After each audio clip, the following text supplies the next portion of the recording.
की बड़ी खबर कंबोडिया से आ रही है। कंबोडिया में थाईलैंड ने बमबारी की है। F-16 से सैन्य ठिकानों पर हमले किए हैं। पोयपेट शहर पर 2 बम गिराए गए हैं। थाईलैंड के हमले से BM-21 नष्ट हो गया है। एक और बड़ी खबर ताइवान से। ताइवान को हथियारों की खेप भेजेगा अमेरिका। अमेरिका $11 बिलियन के हथियार देगा ताइवान को। आर्टिलरी, हॉविट्जर, जैवलिन मिसाइल भी देगा अमेरिका। हार्पून मिसाइल और एंटी टैंक मिसाइल भी देने जा रहा है। चीन के खिलाफ ये बड़ी तैयारी के तौर पर देखा जा रहा है। रूस के खिलाफ जर्मनी की जंग की तैयारी है। इजरायली एरो 3 ने निवेश दोगुना कर दिया है। इजरायल से $3.1 बिलियन की डील हुई है। जर्मनी बड़ी तैयारी कर रहा है। रूस से बढ़ते हुए खतरे को देखते हुए यूरोप के तमाम देश अपनी तैयारी कर रहे हैं, लेकिन जर्मनी ने बड़ी तैयारी की है। इजरायल से $3.1 बिलियन की एक बड़ी डील की गई है जर्मनी द्वारा।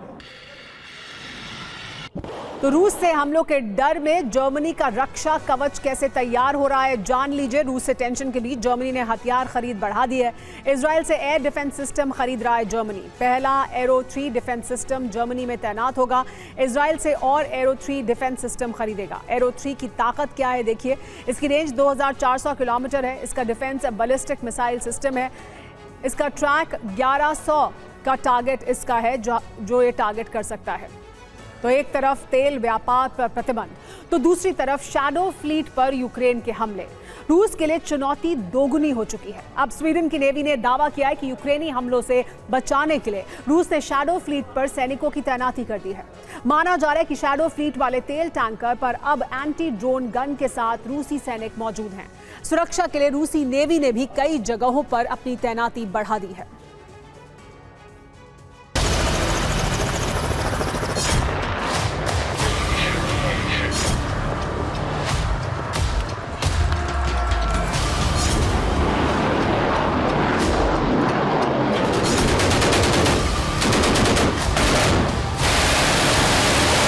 कहीं एक साथ कई युद्धपोत, कहीं सैन्य अभ्यास का बहाना, तो कहीं चीन की मदद से एयरक्राफ्ट कैरियर की तैनाती। दुनिया के हर कोने में पुतिन समंदर में अपना रुतबा दिखाने की कोशिश में है, खासकर अमेरिका और यूरोप के करीब।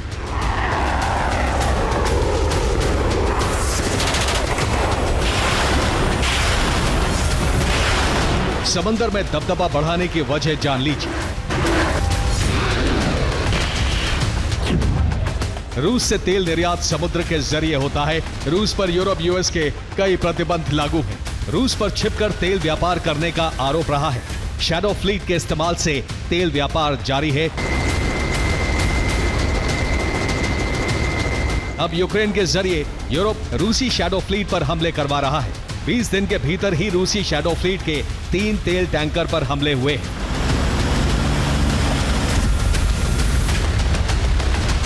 रूसी तेल व्यापार में भारी घाटा हुआ है। तेल के दाम गिर रहे हैं।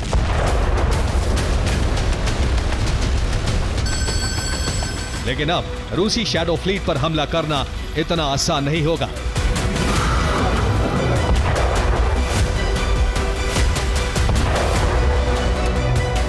स्वीडन की रिपोर्ट के मुताबिक रूसी शैडो फ्लीट पर सैनिक देखे गए हैं। तेल टैंकर पर हथियारों की तैनाती हुई है।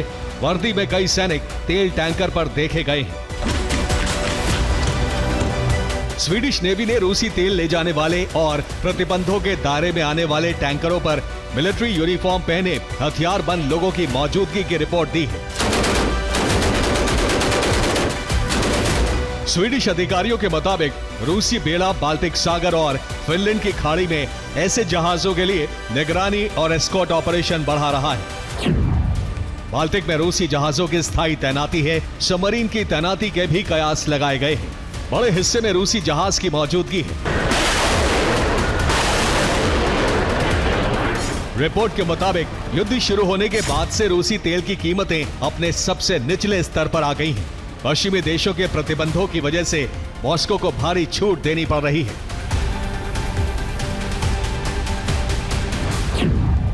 रूसी निर्यातकों को अब औसतन प्रति बैरल $40 से थोड़ा ज्यादा मिल रहा है, जो पिछले 3 महीनों की तुलना में लगभग 28% कम है। रोसनेफ्ट और लुकोइल को निशाना बनाने वाले हालिया प्रतिबंधों ने कीमतों में गिरावट को और बढ़ा दिया है। एर्दोगान ने ब्लैक सी में कमर्शियल जहाजों पर हमलों के खिलाफ चेतावनी दी है। माना जा रहा है कि यूक्रेन के हमलों से समुद्री तट पर खतरा काफी ज्यादा बढ़ चुका है।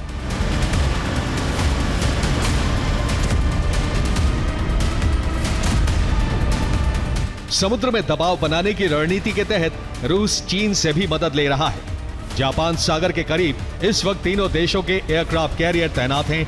इस इलाके में चीन ने अपने 2 युद्धपोत भेजे हैं, जिससे तनाव और बढ़ गया है। अमेरिका के वॉशिंगटन एयरक्राफ्ट कैरियर के करीब चीन लगातार युद्धपोत भेज रहा है।